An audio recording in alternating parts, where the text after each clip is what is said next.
여러분은 자식들에게 부모 노릇을 언제까지 해야 한다고 생각하시나요?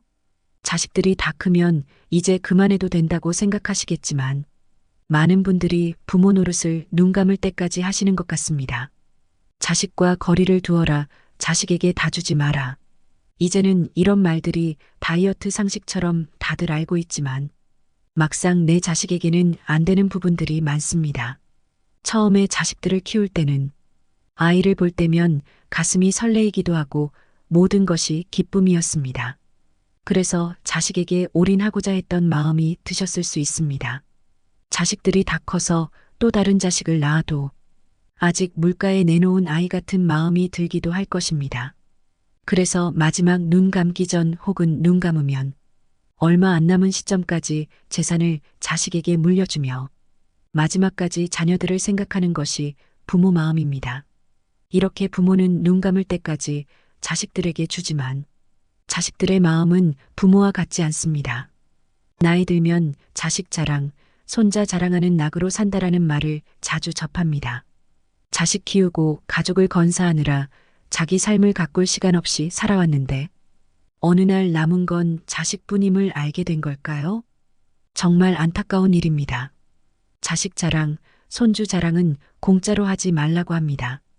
그만큼 자랑하고 싶기 때문입니다. 자식은 자신보다 더 소중하고 자랑하고픈 대상입니다.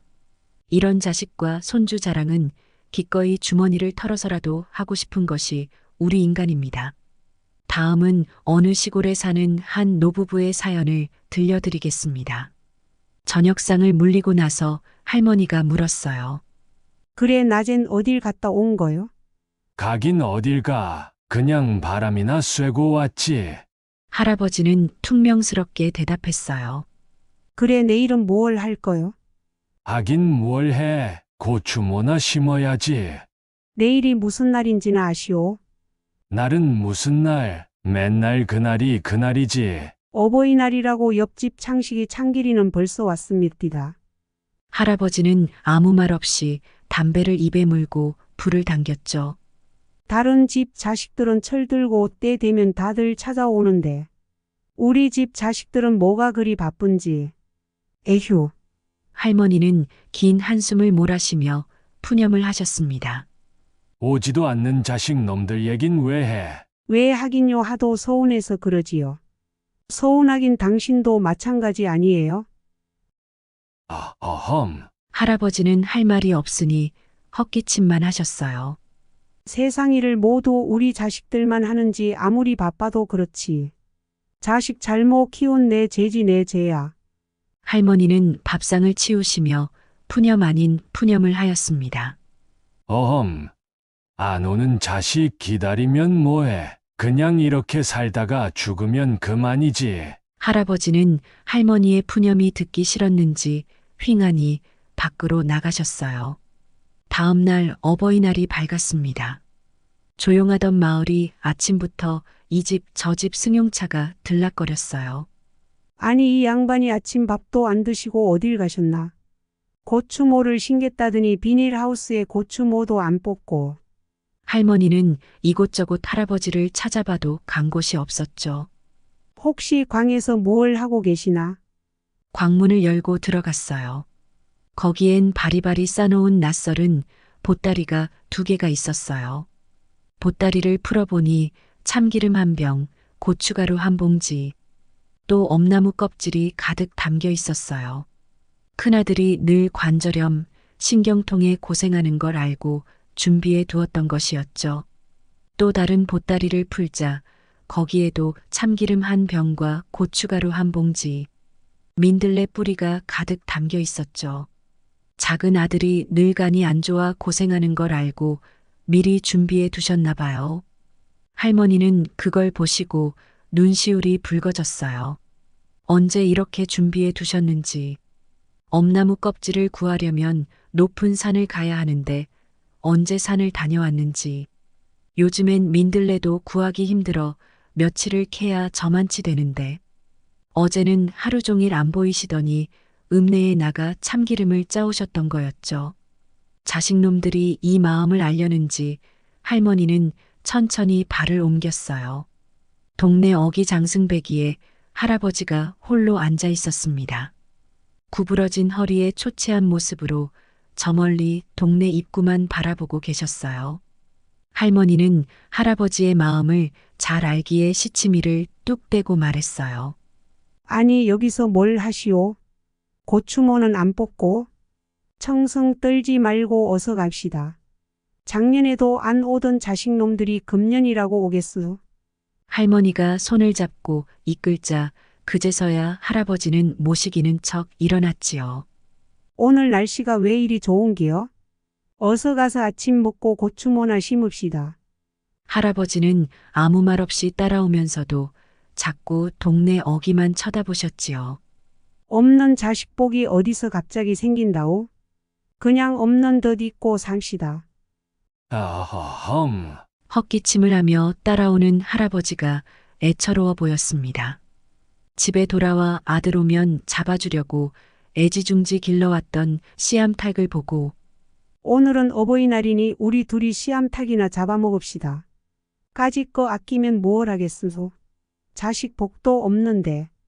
아침 밥상을 차리면서 오늘은 고추 뭐고 그냥 하루 편히 쉽시다.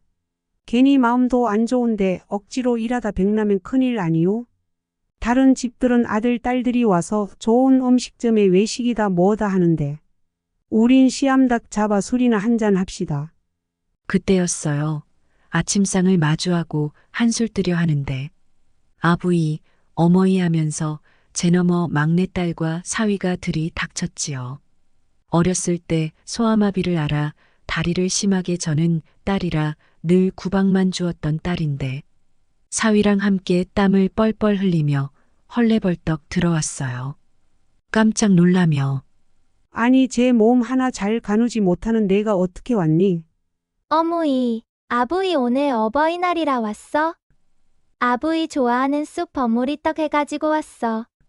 그러면서 아직 따끈따끈한 쑥 버무리떡을 내놓는 것이 아닌가.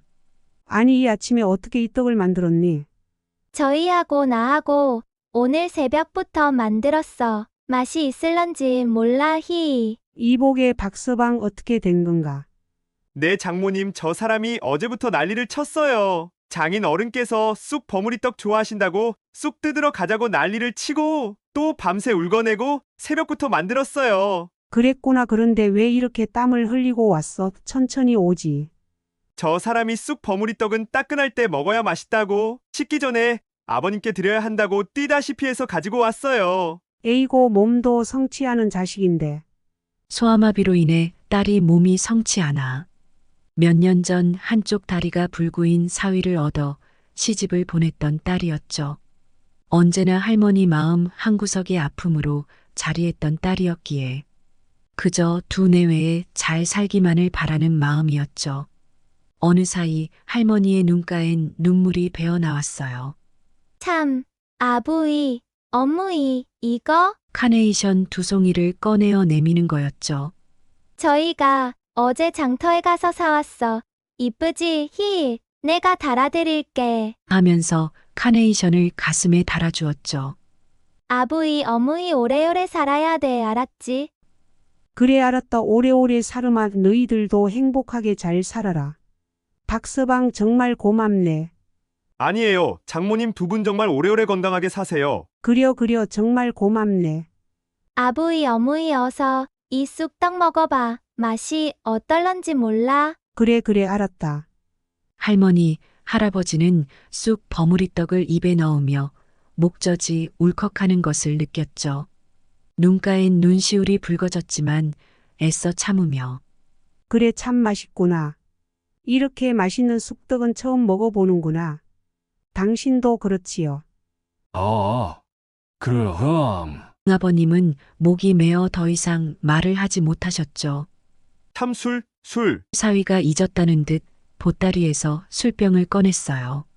이거 아부이, 어무이 드린다고. 박서방이 산에서 캔 산삼주야. 작년에 산에 갔다 캤는데 팔자고 해도 장인어른 드린다고 안 팔고 술 담은 거야. 박서방이 산삼을 캤구먼. 네, 작년에 매봉산에서 한 풀이 캐슈. 에고 몸도 성취하는 사람이 산삼주를 받아든 할아버지의 손끝이 파르르 떨리고 있었죠. 평생 호라비로 늘어갈 몸인데 저렇게 이쁜 색시를 주셔서 너무 고마워요. 무슨 소린가? 몸도 성치 않은 자식을 받아준 자네가 고맙지. 아니요, 저한테는 너무 과분한 색시구먼요. 그려. 앞으로도 못난 자식 잘 부탁하네. 장인장모, 어르신 오래오래 사세요. 할아버지는 눈시울이 뜨거워 더 이상 앉아있지 못하고 슬며시 일어나 나가셨죠. 병신 자식이라 불쌍하게만 여겼지 아들처럼 공부도 안 시키고 결혼식도 안 올리고 그냥 시집을 보낸 딸 자식이었는데 그저 시집 보냈으니 있는 듯 없는 듯 신경 안 쓰던 그 자식이 어버이날이라고 이렇게 불쑥 찾아올 줄은 꿈에도 생각 못했죠. 더욱이 내가 좋아하는 쑥 버무리떡을 밤을 새워가며 해가 지고 올 줄이야. 내 평생 이렇게 맛있는 떡을 먹어본 적이 있었던가. 무엇이든 아들 형제만 주려고 생각했지 병신 딸은 언제나 안중에 없었죠. 행여 병신 자식이라고 업신 여겼던 자신이 한없이 부끄러웠어요. 불구의 몸이지만 딸의 마음이 저렇게 깊은 줄 이제서야 알았죠. 아들들 때문에 서운했던 마음이 딸로 인해 풀어졌어요. 먼 아들보다 가까운 딸 자식이 소중한 것을 그때서야 알았어요. 그러면서 가슴 저 깊은 곳이 아려왔죠. 정말 딸 자식이 고마웠어요. 아니 많이 미안했죠. 한참 뒤 밖에서 씨암탉 잡는 소리가 들렸어요. 잘난 자식들 주려고 키웠는데 못난 딸 자식 주려고 잡나 봐요. 우리 귀한 사위 주려고 장인어른이 씨암탉 잡나 보네. 어이고 황송해서 어쩌지요? 장모님, 아닐세 자네는 씨암탉 먹을 자격 충분하네. 장모님 고마워요. 옛말에 굽은 소나무가 선산을 지킨다 했던가요? 몸도 성치 않은 딸 자식이 진정한 효도를 하고 있는 모습이죠. 효라는 것을 몇 가지로 정해서 말할 수는 없으나 품 안의 자식인 것처럼 살아 생전에 효도가 진정한 의미를 지니지요. 주자 10회운 중에도 불효부모 사후회가 으뜸이듯 부모님 살아 생전에 효도하지 아니하면 돌아가신 후에 반드시 후회한다 했지요. 부모님은 기다려주지 않습니다. 살아 생전 잘 모셔야 그것이 효도이지. 사후 아무리 진수성찬을 차려놓고 제사를 지낸들 아무런 소용이 없지요. 부모 없이 태어난 자식은 없습니다. 하늘 같은 부모님 은혜, 언제 어느 때고 잊지 말아야 하지요. 이 시간 잠시 두 눈을 감고 묵상에 잠겨볼 것을 권하고 싶습니다. 자신이 먹고 쓰고 싶어도 가족을 위해 아끼면서 살아온 부모님에게 우리는 존경과 섬김으로 자식의 도리를 다하며 살아야 할 것입니다.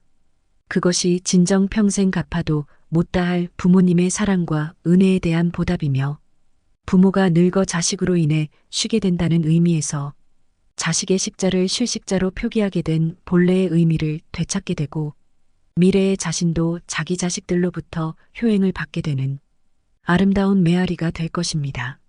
부모는 누구에게나 뿌리입니다. 뿌리가 닫히면 나무는 제대로 성장하지 않습니다. 그래서 모든 자식은 부모가 편안하게 살기를 원합니다. 그런데 뿌리인 부모가 지붕 역할을 하려고 하면 숨이 막힙니다. 그때 부모는 자식의 부담이 됩니다. 사람이든 동물이든 성장한 생명은 스스로의 힘으로 살기를 원합니다. 따로가 되어야 함께가 되는 것이기 때문이죠. 독립해야 하는 상황에서 부모가 심적으로 자식에 기대 있으면 자식의 부담이고 자식이 부모에게 기대 있으면 부모의 부담입니다. 부담감은 불화의 씨앗이기도 합니다. 그러니 나이 들어서는 자식을 위해 안 사는 일이 자식을 위하는 일이기도 합니다. 어머니였던 아버지였던 시절을 졸업한 것을 감사히 여기고 이제는 마음에서부터 자식을 독립시키고 스스로 독립해야 자식을 그저 친한 친구 정도로 여길 수 있습니다. 자식은 모든 면에서 부모의 능력을 능가할 수도 있지만 그러나 자식을 사랑하는 부모의 넓은 마음만은 능가할 수가 없는 것입니다. 만약 불효를 부추기는 사람은 후일 자신의 이세들에게 어김없이 똑같은 외면을 당할 것이라는 부메랑의 법칙을 명심해야 할 것입니다. 사람은 돈을 벌어 부유함을 얻게 되면 대부분 현재의 풍족함에 만족하지 않고 더 많은 소유를 위해 시도하며 나를 존재하게 한 부모에게는 나중에 효도하겠다고 하면서 자신과 자기 자식 그리고 아내를 위해서는 현실의 자금이 동원되는 대로 지원을 아끼지 않습니다. 나중에 효도할 것이라는 그 효도의 대상인 부모는 늙지 않고 현재의 존재로 오래도록 머물러 있지 않다는 것을 우리는 분명히 기억해야 할 것이며 자신의 젊음이 영원할 것 같지만 이 30년의 세월이 지나면 자신도 늙어 지금의 부모 자리에 동일하게 처해 있을 것이라는 생각을 한 번쯤 가슴속에 담아두어야 할 것입니다. 자신을 낳아주시고 정성을 다해 길러주신 부모님의 헌신적인 사랑과 은혜를 다시 한번 생각하고 처부모든 시부모든 혼신을 다해 진정한 효도를 몸소 실천하고 아름다운 인생의 역사를 창조하는 삶의 전환점이 오늘이기를 바랍니다. 슬기님들, 오늘 영상이 도움이 되셨나요? 오늘의 지혜를 꼭 마음에 새겨 품격 있는 노후를 만들어 가시길 바랍니다. 귀중한 시간 끝까지 시청해 주셔서 감사합니다. 구독, 좋아요는 영상 제작에 큰 힘이 됩니다. 노후에 빛나는 영상으로 다시 찾아뵙겠습니다. 건강하고 풍요로운 인생을 응원하겠습니다. 지금까지 슬기로운 노후 생활이었습니다.